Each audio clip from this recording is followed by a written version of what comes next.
Let's get some more now on the city's promise, particularly to Hammanskraal residents who have been without clean drinking water for some time. We're joined by the Tshwane Utilities MMC, Themba Fosi.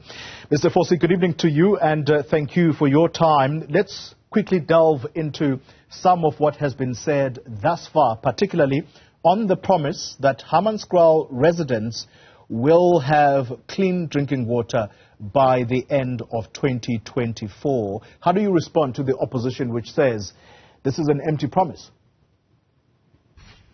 Good evening, Oli, and good evening to your viewers. We'd appreciate that this is a partnership between the National Department of Water and Sanitation, City of Tshwane, and with our implementing agent being DBSA. So this is not coming only from Tshwane, it's coming also from the Department of Water and Sanitation. That's our partner. Oli, the issue of Hammanskraal and Rooiwal, it's twofold. The first part is making sure that Rooiwal is obviously delivering quality affluent into the Upper River, eventually to the water treatment plant at Themba.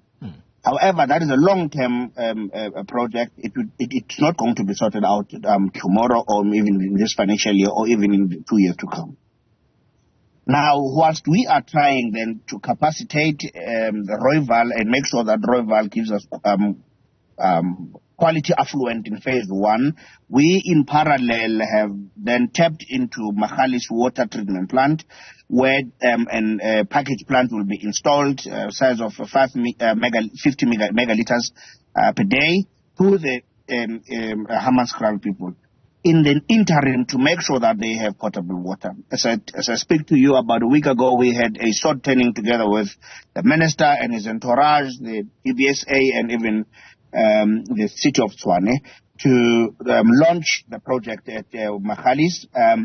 After that, we went back to the community then to empower them with information as to what are the steps that are currently ongoing, how long this would take with timelines, and again, just to empower people that as soon as water it is sent through to Hammanskraal areas, then we can be able to have proper metered services. I want to ask the same question, Mr. Fosi, but perhaps differently this time around. The people of Hammanskraal have suffered the loss of relatives owing to the cholera outbreak last year. They have suffered personal dignity. In a year such as this one, where promises are going to be made by politicians without possibly understanding what these people have gone through, is there a firm date that you can communicate to us, or at least a timeline to say, people of Hammanskraal, we have seen and we understand your pain, but by this time you will receive clean drinking water? Only let's give this thing a context. First, we don't mix cholera and the Rooiwal issue. We had all the tests that were done, from water tankers to the actual Rooiwal itself, by professional services in the Medical and Research Council, being the CSIR. There was no correlation between cholera and the water that is coming from Rooiwal. That's number one.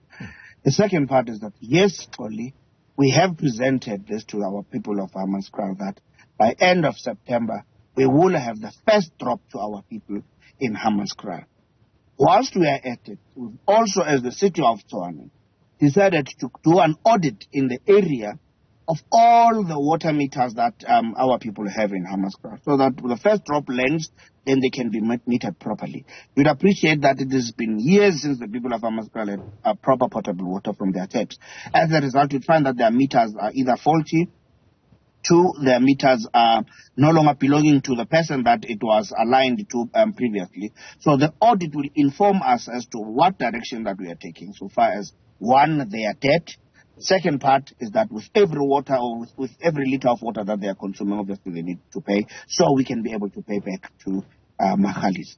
Yes, Dolly, I can tell you that by end of September, that is the date that was communicated to the people of Hammanskraal, together with the DBSA and the National Department of Water and Sanitation. That is the commitment that we've made. and it's not a commitment that is coming from politicians because it's elections. All right. Let's do this.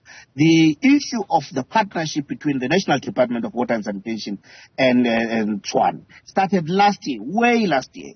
So when cholera broke out, it actually expedited or it actually accelerated the conversation between all these two spheres of government so that we can get to the bottom of it. All right. We'll hold you to that firm commitment of end of September. Let's then talk accountability. It's a final question. Yes. The Rooiwal water treatment plant, there was a previous contractor who was given the mandate to upgrade that facility. That did not happen, and some 200 million rand down the line, that plant is now the responsibility of a different agent, implementing agent. You've mentioned DBSA.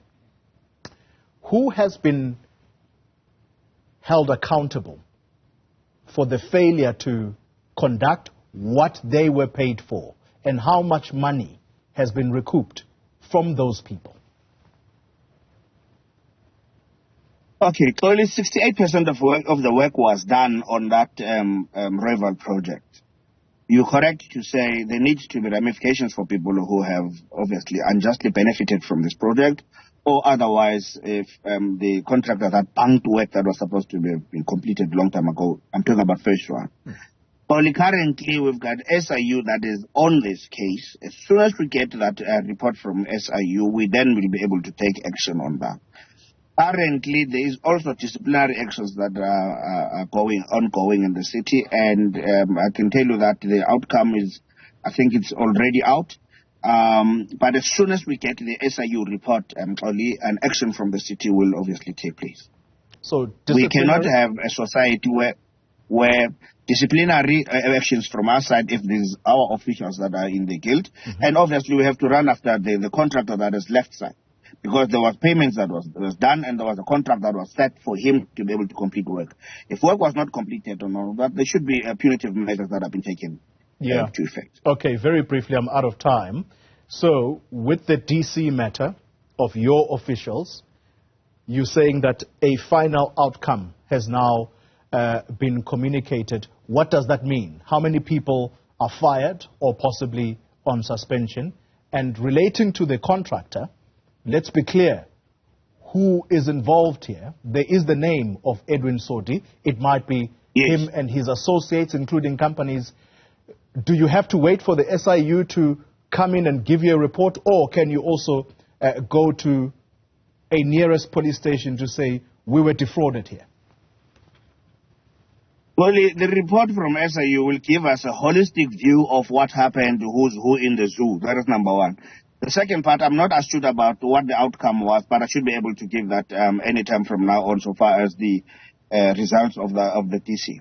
But only at this point in time, we are in a time where when you have not done what you are contracted to do, punitive measures need to take place, penalties need to take place. If people need to be arrested, so far as the service provider is concerned, let it be, because these are what is causing basic service delivery issues as I speak to you. If this issue was sorted out in 2019 up until this time, we would not be having issues of people of Hammanskraal having to wait so long for them to be able to have potable water in their taps. So it is in this administration that we have put so much effort to make sure that we put our political differences aside and make sure that we push the agenda of partnership between these spheres of government in making sure that we are taking this. The mere fact that we've gotten DBSA is that we don't have comfort in our own SCM processes. And we're just not giving it away to DBSA. There is a contribution from the city that we have made, 450 million, which has been invested in this, divided in 3 financial years. As I speak to you now, by this financial year, the whole 150 million that has been invested will be depleted, and have been working on the project and making sure that we expedite this project.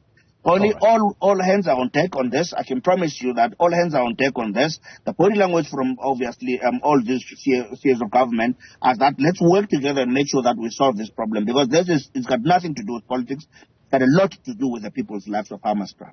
It is high time that we all political parties also learn from this partnership that we've had with the Water and Sanitation Department and our city to make sure that whatever the services that people need to get, irrespective of which political party, whether it's election year or not, our people deserve better. Our people need to have potable water on their taps, not through water tankers. And also, amongst other things, in ending, if I might do this, only, is that also there is a business that will be ending. I mean, the water tanker mafia also, obviously, they're looking at this project. They're not obviously happy because we will be taking away the business. And obviously, like what has happened in Prongspruit, where they even sabotage our valves and et cetera, et cetera. So it's quite a lot of dynamics. All right. Themba Fosi, thank you very much, MMC for Utilities in Tshwane.